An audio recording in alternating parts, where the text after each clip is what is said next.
En l'an de grâce 2018, le duc de Savoie créa, entre autres, son propre podcast.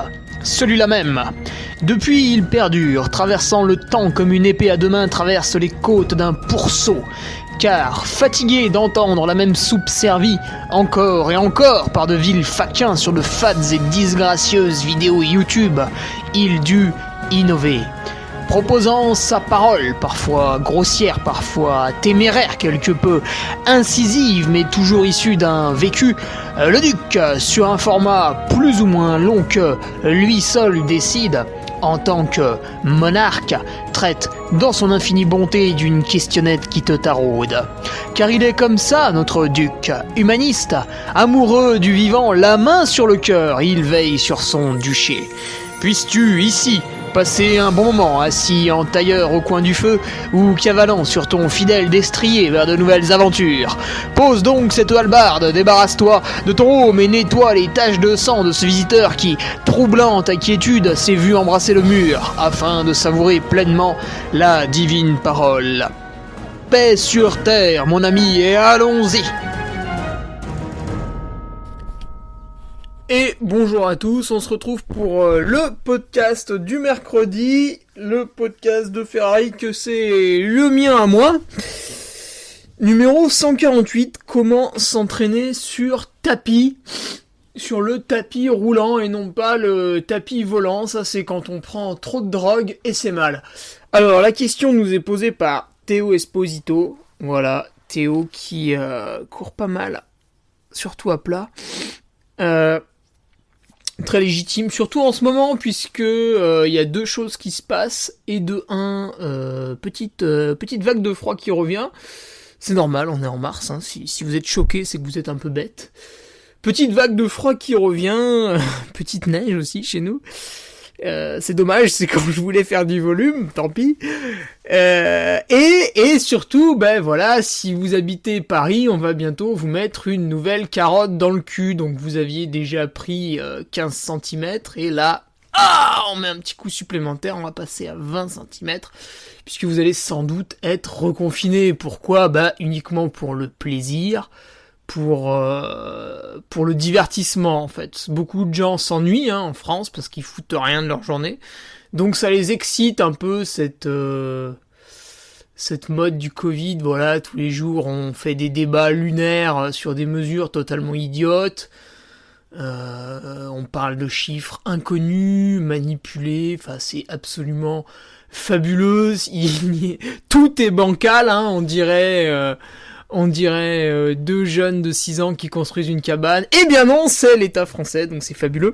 Et voilà, donc à Nice, bah voilà, on arrive vers le 4e week-end de confinement, vous en avez promis 2, bon, on en est à 4, c'est pareil. De toute façon, vous faites quoi, vous fermez votre gueule, vous êtes bien content. Donc voilà, bah écoutez, c'est génial. Donc le tapis revient, et Théo, visionnaire, justement, m'avait envoyé cette question pendant l'hiver en me disant, voilà, pour un 3e reconfinement, je voudrais m'acheter un tapis. Il a bien raison. Écoutez, ce matin, en plus, sur Private Sport Shop, là, j'ai vu des tapis à 550€ et qui vont jusqu'à 20 km/h, donc qui suffisent à peu près tout le monde quand même. Écoutez, sautez dessus parce que quand vous serez confiné, bah évidemment le prix va faire x2, c'est du business, les gens sont quand même pas cons. Donc sautez sur l'occasion, voilà. De toute manière, vous serez confiné dans les prochaines années, vous serez confiné pour à peu près tout et n'importe quoi. Maintenant qu'on a trouvé ce truc là, voilà. Un coup on va vous dire qu'il y a trop de pollution, un coup on va vous dire que l'épidémie de grippe est trop virulente. Enfin bref, de toute façon. C'est c'est n'importe quoi,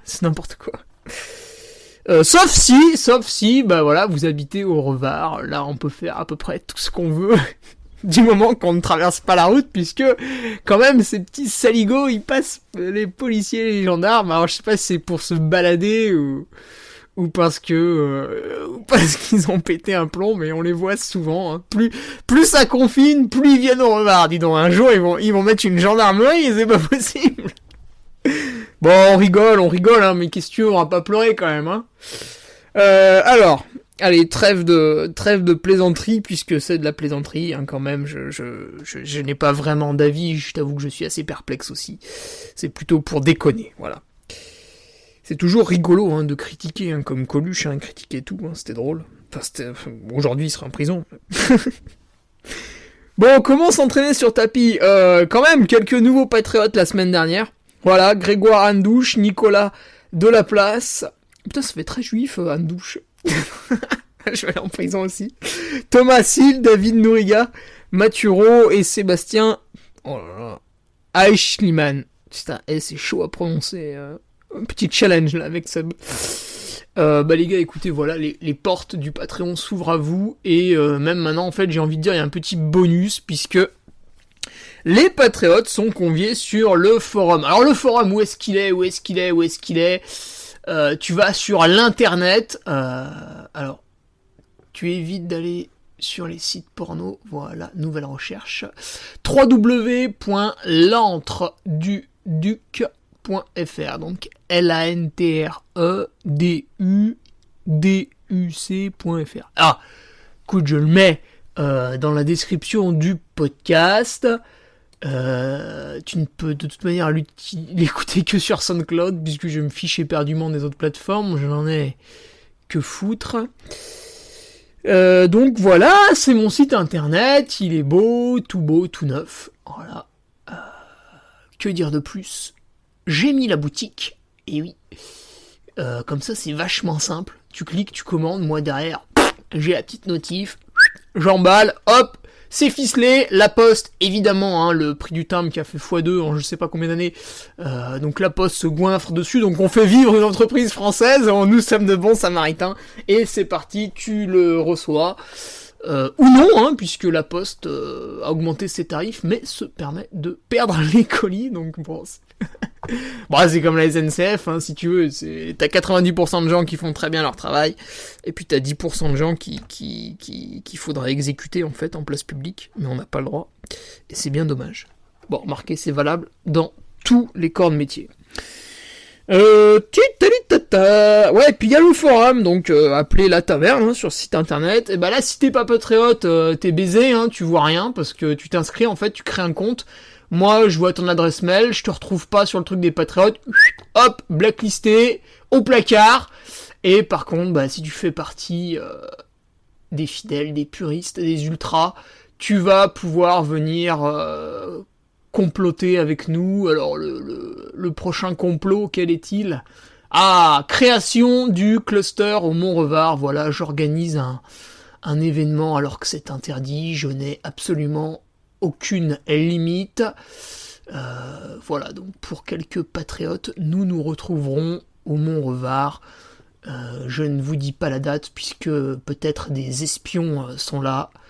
Sache, Jean Castex, que nous avons des fusils. Alors, sur ce forum, les patriotes, je vous encourage à mettre un petit avatar sympa, hein, une photo de vous, de votre femme, de votre chat, de vos enfants, d'un sac Salomon en train de faire du trail, ce que vous voulez. Et puis, voilà, vous pouvez vous présenter, une petite, voilà, il y a tout ce qu'il faut, n'hésitez pas à me dire, ouais, il manque telle section, n'hésitez pas à publier vous-même des sujets, hein, c'est pas moi qui lance tout, loin de là, donc certains ont déjà pris la main et c'est très bien. Et voilà, on va se régaler tous ensemble, parce que sur le Patreon, c'est vrai que, donc pour ceux qui connaissent pas, c'est dur d'interagir, si vous voulez, on commente des articles, donc c'est un peu pénible, faut répondre aux gens, mais c'est pas, voilà.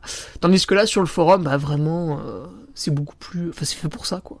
Et puis si, comme moi, t'es un nostalgique des années 90, où les forums étaient extrêmement nombreux, eh bien tu seras rassasié, là, voilà.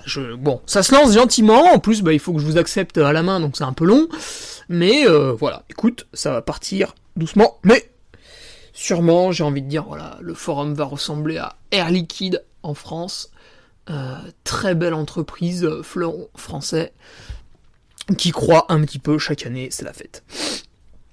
Que dire de plus? Pas grand chose, puisque je vais m'entraîner énormément jusqu'à la fin de la semaine. Voilà, le plus possible. Bon, la météo est abjecte, donc Je vais devoir adapter un peu, puisque bien sûr ce serait dommage de choper une saloperie, type rhume, ou etc., ou se faire mal, ou une gelure, enfin une connerie. Donc je vais devoir adapter un peu. Je vois qu'il fait meilleur ce week-end, je vais décaler quelques heures à ce week-end, ce sera mieux. Et dimanche, fin du bal, on sera à 3 semaines de l'événement. Le dernier survivant en Suisse, le 10 avril. Donc dimanche, fin du bal, on régénère les muscles pendant 3 semaines et c'est parti. Bon, pas uniquement avec du repos, mais voilà, il va plus trop falloir casser de la fibre pendant ces 3 semaines, puisque les cicatrisations sont assez longues. Et tu le sais, moi j'aime bien faire 5000 mètres de dénivelé quand je m'entraîne. Donc là, ça pète un peu, voilà, ça y va, quoi. Donc, comment s'entraîner sur tapis ? Bah écoute, c'est un peu comme le home trainer en vélo. Bon bah, globalement, j'ai envie de te dire que tu pourrais tout faire. Après, bah, le seul truc, c'est qu'évidemment, ça va jamais simuler une pente. Enfin, en tout cas, si tu peux monter, tu pourras jamais descendre. Donc, à part ça, normalement, tu peux faire tout ce que tu faisais en footing à plat. Donc, tu peux faire de la VMA, tu peux faire du tempo, tu peux faire des petits footings, tu peux faire des petites heures à jeun, tu peux faire... voilà, tu peux tout faire. Mais si tu dois prévoir une grosse sortie montagne parce que tu vas chercher à travailler la marche bâton en côte, parce que tu vas chercher à faire de l'excentrique en descente, bon, ça passera pas sur le tapis. Mais on va voir comment s'affranchir de tout cela. Alors tout d'abord, pourquoi faire du tapis ? Bah c'est vrai. Pourquoi faire du tapis ? Parce que voilà, on peut tous plus ou moins sortir. Alors bah, évidemment, pendant le confinement, tu peux faire du tapis parce que ça te permet de courir chez toi. Sauf si tu ne respectes pas le confinement. Voilà. Alors il paraît que si vous ne payez pas les amendes, on ne vous envoie pas de lettre de relance parce qu'il y a un problème dans la loi, une connerie comme ça. Voilà, je sais que certains sont plus au courant que moi sur ce genre de théorie complotiste, je sais pas quel nom ça a. Mais voilà, il paraît que si tu ne payes pas tes amendes, on ne te relance pas, donc en fait c'est open bar, c'est de la poudre aux yeux. Écoutez, j'essaye de le tester pour vous, hein. Je suis régulièrement hors de chez moi après 18h, mais je n'ai pas subi de contrôle encore malheureusement, donc je ne peux pas prendre d'amende et vous faire un retour terrain. Bon, j'espère être contrôlé pour pouvoir faire cela, mais apparemment, si vous ne payez pas, l'histoire s'arrête là. Et donc si par contre vous êtes un petit faillot et que vous respectez le confinement, ou que voilà, financièrement vous pouvez pas vous permettre une quelconque erreur, le tapis évidemment pour vous entraîner chez vous après 18h, donc globalement après le travail, puisqu'il n'y a que Stanislas Guérini qui pense que les Français prennent l'apéro toute la soirée. Non, Stanislas, les Français travaillent bien souvent jusqu'à 17h30, voire même plus, hein. Moi qui étais en bureau d'études, ça nous faisait rigoler quand quelqu'un partait à 17h30. En général, on lui jetait des boulettes de papier dessus, et puis le lendemain, on faisait caca sur sa voiture, mais... non, je plaisante. Mais voilà, quand tu l'écoutes... Ah putain, c'est à mourir de rire.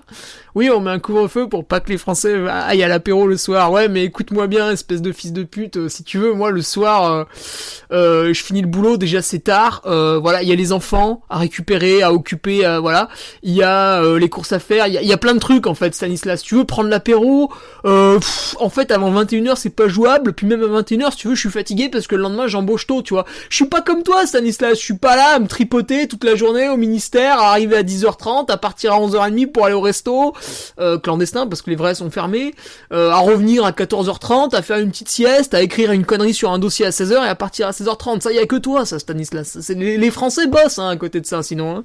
C'est quand même des gens très volontaires, hein, donc bon, ils sont un peu chiants. Ah, tu l'auras compris, ça m'énervait.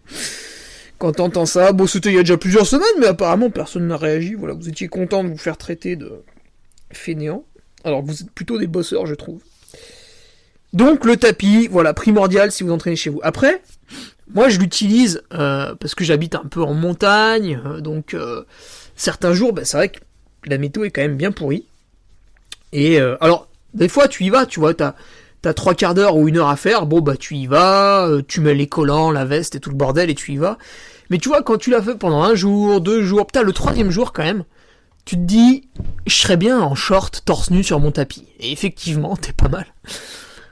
Donc c'est bien, voilà, de se confronter aux éléments extérieurs, mais de temps en temps de de se préserver, j'ai envie de dire, puisque tu te challenges un jour, 2 jours, 3 jours, bon, tu peux pas non plus te challenger 7 jours sur 7 avec des conditions météo particulièrement défavorables.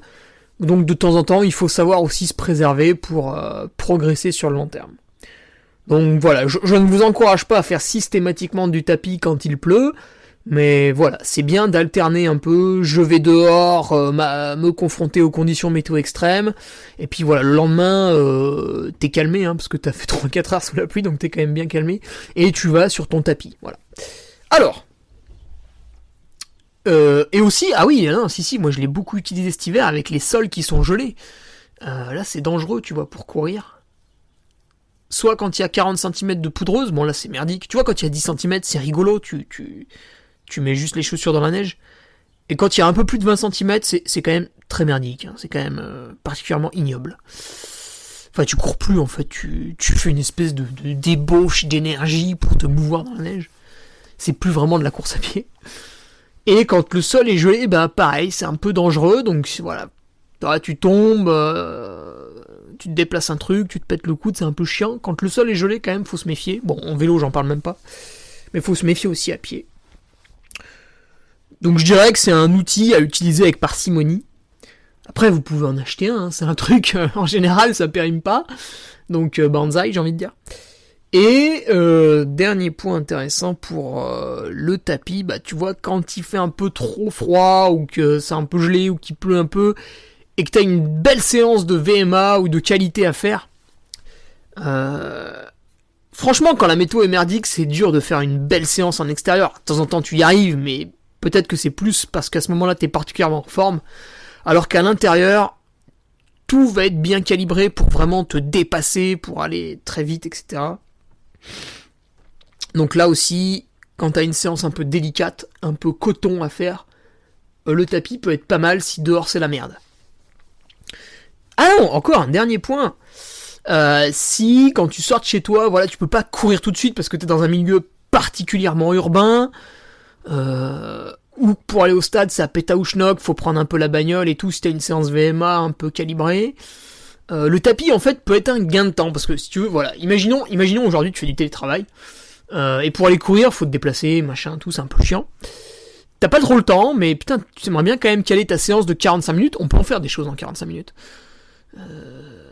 Ceux qui ont une femme le savent mieux que moi. Et ben voilà, d'un coup, hop, tu finis ton dossier, tu dis ah putain là j'ai une bonne heure de pause, puis après je mange un petit sandwich et puis je reprends le travail. Hop, tu fermes l'écran de l'ordinateur, t'enfiles un short, allez, un t-shirt pour l'échauffement, tu montes sur le tapis, 45 minutes, bim bam boum, hop, une douche, en 1 heure c'est plié, et t'es revenu, et voilà, si tu veux, se mettre en tenue, ça a duré 30 secondes, hein. C'était enlever ton pantalon, mettre un short, enfin même, peut-être tu bosses en caleçon, donc... Voilà, ça peut être aussi un gain de temps, comme le home trainer, hein, tu mets un cuissard et c'est parti, quoi, si le vélo est déjà installé. Donc ça peut être un gain de temps aussi. Pour ceux qui ont un peu de déplacement, moi ça m'arrive. Maintenant, quelle séance on va faire sur le tapis? Écoute, bah, j'ai envie de commencer par la VMA, tout ce qui est, voilà, je sais pas moi, des 200 mètres, des 300 mètres, des 500 mètres, des 1 km, toute la VMA, là, un peu longue, hein, jusqu'à 3 minutes d'effort, 3,30. Tout ça, ouais, tu peux le faire sur tapis. Alors moi, sur mon tapis, tu vois, c'est un peu merdique parce que je peux régler les allures que de 1 minute en 1 minute. Donc je peux pas faire des fractions plus courtes que 1 minute. Et si je veux faire plus que 1 minute, eh ben c'est pas 1,30, c'est 2 minutes. Donc je ne raisonne pas en 200 mètres, 300 mètres, etc. Mais je raisonne en temps d'effort. Voilà. Mais écoute, ça se programme très bien hein, pour programmer une séance, même un truc un peu starbé avec plein de récup, différents blocs, etc.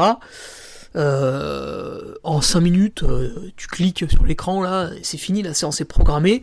Tu mets play, et là le tapis déroule, donc toi bah, tu n'as plus qu'à courir. Et moi, j'adore ça. Alors on aura tous une réaction un peu particulière au tapis.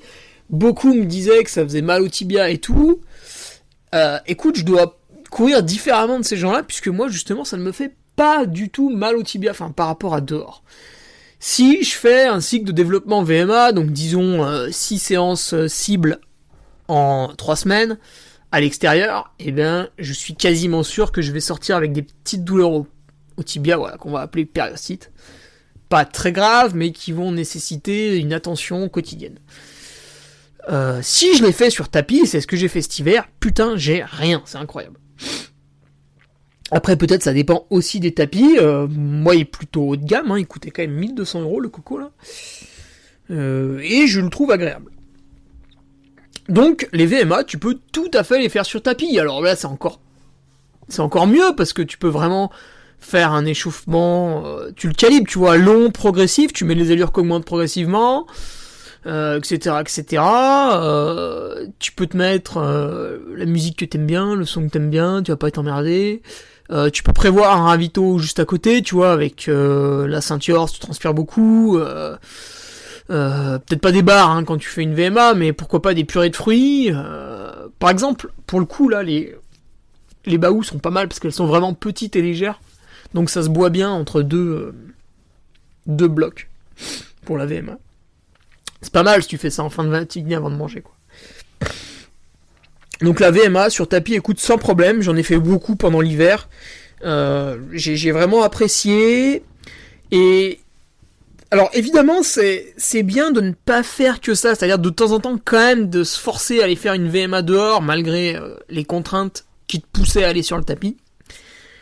Parce que c'est différent, en fait je trouve que la traction est un peu différente. Je ne sais pas si c'est bien ou mal, je ne suis pas physiologiste. Après, tout ce que je peux te dire, c'est qu'à l'issue de l'hiver, je suis allé faire une séance de tempo actif en plein air et j'étais particulièrement bon.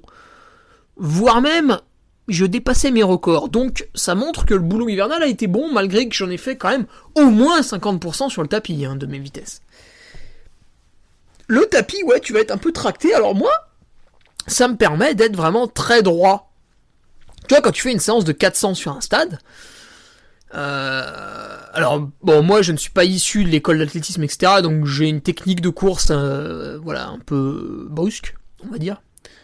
Et c'est vrai que, quand je passe un virage et tout, tu vois, ça me coûte un peu en énergie, je me tortille dans tous les sens, je relance après sur la ligne droite, enfin c'est tout un bordel, je suis paniqué, moi, si tu veux, sur le stade, je suis un peu une bête, voilà, paniquée, sortie de son enclos. Tandis que sur tapis, putain, je regarde bien droit devant, quand je me concentre sur ma foulée, bah elle est nickel, nickel, nickel, bien propre, le pied il appuie pile là où il faut, il relance pile comme il faut, etc., etc., etc. Donc sur le tapis, je dirais qu'en fait, ça m'aide à gagner en technique de course. Voilà. Bon, je ne pense pas que ce sera le cas pour tout le monde, mais voilà, mon frère Aubin, c'est pareil. Donc, excellent de faire ce petit mix VMA à la fois à l'extérieur et sur tapis. Voilà, c'est pas mal, c'est pas mal. Ça te permet de bosser de différentes façons et de pas trop t'exposer aux conditions extérieures méchantes, agressives, on va dire, pendant l'hiver. Ensuite, le tempo actif. Tempo actif, donc tu le vois, si tu me suis sur Strava, de temps en temps, le coach, quand il me met quelques cycles un peu à plat, ce qu'il aime bien faire, c'est me mettre des 3 fois 15 minutes, 3 fois 20 minutes. Quand il est un peu chaud, il va jusqu'à 4 fois 20 minutes. L'autre fois, il m'a mis un truc un peu de salope, c'était... Qu'est-ce que c'était déjà ? Ah ouais. 5 minutes cool, 15 minutes à 15 à l'heure, et 10 minutes à 16,5. 4 fois. Donc ça fait 2 heures de séance. Ça c'était très dur. Et je l'ai réussi, donc j'étais content. Mais donc les 5 minutes cool, bon bah c'est 5 minutes cool, ça se passe tout seul. Les 15 minutes à 15, je l'ai fait en extérieur. C'est pas mal parce que je courais, mais bon, je forçais pas outre mesure. Enfin, je sentais que je pouvais relancer direct, quoi. Et par contre, quand tu passes aux 10 minutes à 16,5, tu vois, le passage de 15 à 16,5, il te coûte quand même. Tu sais, quand tu finis les 15 minutes à 15, t'as pas spécialement envie de réaccélérer et de savoir que ça va encore durer 10 minutes. Donc c'était assez dur, c'était vraiment dur. Puis j'aime pas trop, moi. Quand je suis en train de faire du tempo dehors, tu vois, je suis assez stressé par l'allure. Surtout que le GPS, l'allure, elle bouge un peu, suivant l'inclinaison du bras, le bordel, le bidule. Pendant 10 secondes, il va moins bien capter, pendant 10 secondes, il va bien capter, etc. L'allure, elle bouge un peu, donc moi, je suis particulièrement stressé par rapport à ça. Et sur le tapis, au moins, quand je règle les allures, je suis moins stressé. Alors après, sur tapis, j'ai pas fait de séance qui excédait 1h30. Et déjà, déjà c'était pas mal. Mais le tempo actif, pareil, voilà, j'aime bien le faire sur tapis. Alors je dirais que pareil, c'est comme pour la VMA. J'ai pas non plus envie de le faire tout le temps sur tapis, parce que le tempo actif, si je peux le faire dehors, donc là tu vois autour de Chambéry-Aix-les-Bains, il y a une piste cyclable particulièrement agréable. Si je peux le faire dehors avec 2-3 amis, il y a pas mal de gens qui courent à peu près comme moi sur Chambéry. Enfin en tout cas sur les séances de plat. Donc c'est pas mal, en général on peut constituer un petit groupe, tu vois. Entre 2 et 5 personnes, ce qui est sympa. Donc le tempo actif, ouais, j'aime bien le faire de temps en temps sur le tapis, puis de temps en temps dehors. C'est vrai que sur le tapis, si tu fais uniquement le tempo actif sur le tapis, putain, ça te coûte quand même mentalement. Autant la VMA sur le tapis, elle te met la patate, tu vois, parce que t'as la petite phase d'échauffement, et après, bam, t'es dans la séance, la fierté de la réaliser, tu te dépasses, tu y arrives, puis après 10 minutes de retour au calme, et si tu veux, en 50 minutes, 1 heure, allez, 1 heure et quart, quand vraiment la séance était un peu longue et que j'ai été gourmand sur les chauffes, c'était plié.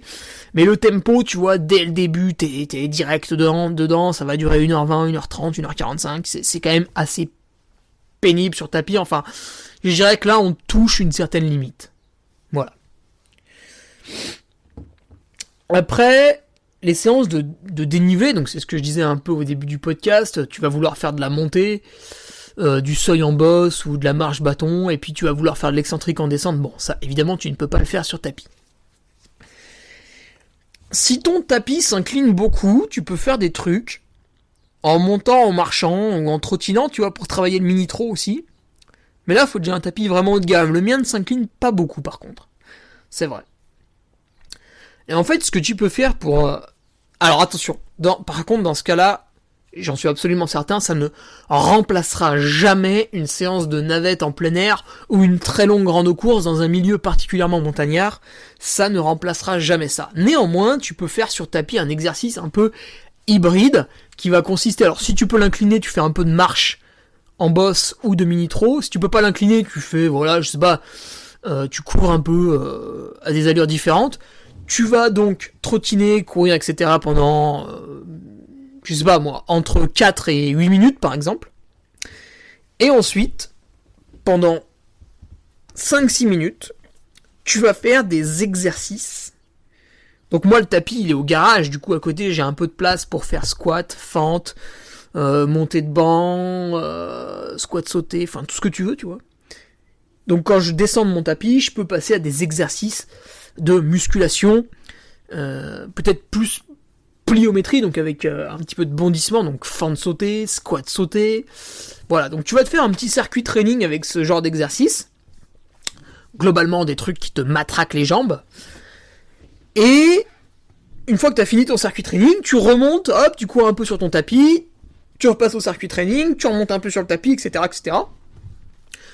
Si tu veux faire une séance longue, tu peux même faire des fractions sur le tapis à plat, puis après des fractions sur le tapis en pente. Tu peux faire évoluer ton circuit training avec des exercices dans un premier temps, puis la deuxième heure d'autres exercices, etc. Et tu vas voir que dans ce cas-là, le temps passe beaucoup plus vite. Donc c'est vraiment sympa, c'est pas mal. Si t'as un home trainer pour toujours te renforcer les cuisses dans l'optique de simuler de la montagne, tu peux aussi faire une troisième partie, c'est-à-dire d'abord un peu de tapis, après un peu de musculation au bondissement, et dans un troisième temps, un peu de force sur home trainer. Voilà, et puis tu répètes ce cycle, et là, ouais, tu vas pouvoir rapidement monter, etc. Donc, ça ne remplacera jamais une séance de montagne dehors, mais néanmoins, pour nos amis citadins, bordelais, parisiens, nordistes, etc., déjà, vous pouvez bien bosser, et puis après, bon bah, libre à vous, quand vous aurez des week-ends un peu tranquilles, de vous déplacer via train, covoiturage, etc., dans les très belles montagnes qui font le sel de la France. Et ensuite, dernier petit truc pour le tapis, bah écoute, il y a le petit run à jeun, tu vois, que beaucoup aiment faire avant le travail. C'est vrai que c'est pratique, on a un peu de temps. Voilà, la majorité des Français vont embaucher entre 8h30 et 9h. En général, si vous êtes un tant soit peu sportif, comme moi, vous allez avoir un réveil naturel aux alentours de 7h du matin. Et puis, du coup, les jours où vous voulez faire un footing à jeun, soit vous êtes pas trop loin de votre taf et vous avez le temps, entre 7 et 8. Après, vous vous préparez, vous y allez. Soit vous mettez un petit coup de réveil ce matin-là. et ben le tapis dans ce cas-là peut être un gain de temps. Voilà, vous vous réveillez, hop, vous enlevez le slibard, vous mettez le short, vous descendez au garage, 50 minutes, et c'est bon. Voilà, vous perdez pas le temps à regarder la météo. Putain, merde, ce matin il pleut. Oh merde, faut que je mette le kawaii, le bordel et tout. Voilà. L'exposition au froid au réveil, alors si c'est juste 5 minutes pour vous promener en slip comme Nicolas Martin dans le Trièvre, ça va. Mais si c'est 50 minutes de footing, voilà, et que c'est répété dans la semaine, ça peut être un petit peu dur. Et dans ce cas-là, le tapis, c'est pas mal. C'est un gain de temps et une préservation, encore une fois, pour faire votre sport à jeun le matin. Quand vous faites Après, le tapis peut servir un peu pour tout. Mettons une journée où il pleut, voilà, vous faites 2-3 heures de footing dehors. Vous rentrez, vous avez froid, vous êtes rincé et tout. Montez sur le tapis, vous finissez par une demi-heure de tapis, et vous allez voir, ça va vraiment vous réchauffer encore mieux qu'une douche. Ça vous réchauffe vraiment de l'intérieur. Voilà, puis après vous prenez une petite douche chaude, vous buvez un thé chaud ou une tisane chaude, et là vous n'aurez pas pris froid à cause de votre sortie. Voilà, ça c'est pas mal aussi. Donc on peut faire un petit mix quand la météo est mauvaise, c'est-à-dire d'abord je fais ma séance dehors, je la réduis un peu si c'est trop dur, et je finis sur tapis, tu vois, c'est peut-être ce qui risque de m'arriver là au cours de la semaine. Toujours dans l'optique de ne jamais vraiment tomber malade pour continuer les progrès sur le long terme, puisque toute coupure forcée, voilà, est un peu délétère à votre progression. Également les récupérations, vous faites une séance dehors, mais ça vous gave de continuer à trottiner dehors, vous rentrez, hop, vous allumez le tapis pour 10 minutes, il y a juste à appuyer sur play et c'est parti. Donc voilà, c'est facile pour tout. Tu vois, un petit peu comme moi, des fois je finis ma séance à pied dehors, je rentre, alors je fais pas du tapis parce que ça tape un peu, je suis quelqu'un qui aime pas beaucoup courir dans la semaine, mais je monte sur mon home trainer pour 15 minutes un peu souple. Voilà. Écoute Théo, je pense que j'ai à peu près tout dit sur le tapis. Après je suis pas un grand expert, comme je t'avais répondu par mail. J'en ai une utilisation modeste pour l'instant, mais j'aime bien, je trouve que c'est un bel outil. Je pense que c'est un truc à avoir chez soi quand on est un peu installé, qu'on a un peu de place. C'est un investissement d'avenir, évidemment, avec toutes les merdes qui vont nous arriver. Donc je te le disais en début de podcast, les confinements à répétition, les problèmes de pollution, voilà, je sais pas si t'as suivi, par exemple, à Pékin, là, les mecs peuvent plus sortir, sinon ils vont attraper un cancer. Donc le gars qui a pas de tapis et un purificateur d'air chez lui, il est ce qu'on appelle, entre guillemets, baisé. Donc voilà, investissement d'avenir, le tapis, puisque c'est un investissement sur vous-même, et ça, on ne pourra jamais vous l'enlevez. Voilà, on va finir le podcast là-dessus, paix sur terre. On se retrouve la semaine prochaine pour le numéro 149. Et d'ici là, bon run à toutes et tous. Salut. Tu viens d'écouter le podcast du Duc de Savoie. Si tu souhaites approfondir avec de pertinents articles d'éminents spécialistes, rejoins le Patreon. Tu feras ainsi partie, en tant que fidèle patriote, de la très prestigieuse Duke Army. Si l'humour est ton leitmotiv et que tu n'as peur de rien, viens sur l'Instagram. Si tu veux espionner le Duc, car tu es vil et sournois, son Strava est également à ta disposition. Enfin, si tu es vieux, presque sénile et ou débute dans les réseaux sociaux, contente-toi de suivre sa divine page Facebook, les liens sont dans la description. Que Dieu te garde et à la semaine prochaine.